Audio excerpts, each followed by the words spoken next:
ويوم الفرح بالأنس هيام طاري واسقى ديار المكارم بالهنا والوئام أجل مالك فاهد بصيته الجوهر والنسل عقاب إكرام الأصل ذروة السنام يا قوافي بحور شعر بسطري والابن يحيى السحقاني له جزيل السلام جد مالك صليب الراس والمظهري ومنبع الجود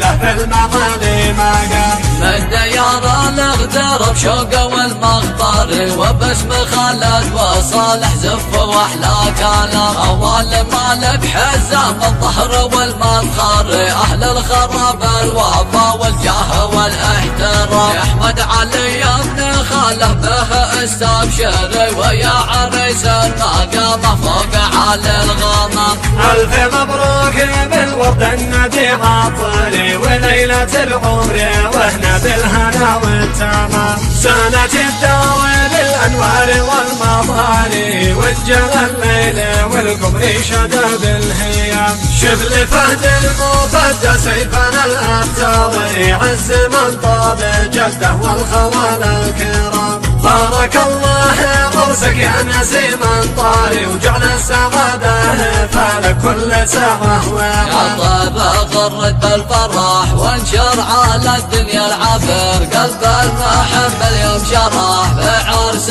غالنا الامير الشوب دربه كل ورد واسقوم داخلها زهر اليوم يوم السعد جاد والكون يغممنا سرور يا مالك انوارك تلوح مثل القمر ليلة تمام اهديتنا سر الطموح واهديتنا احلى ابتسام يا احمد الفرحة تزيد يا غصن مايل بالوفاء عرسك لنا اصبح كعيد فيه الهنا وفيه الصفا من مغرب طب الشعور والشوق ما يوصف به قلنا نقدم لك عطر تنعش ببهجتها للروح يا رب بارك للعرس واجعل حياته في امان يا جوهر الحب النفس يا نبضه في احلى زمان يا رب بارك للعريس واجعل حياتك في امان يا جوهر الحب النفيس يا نبضه في احلى زمان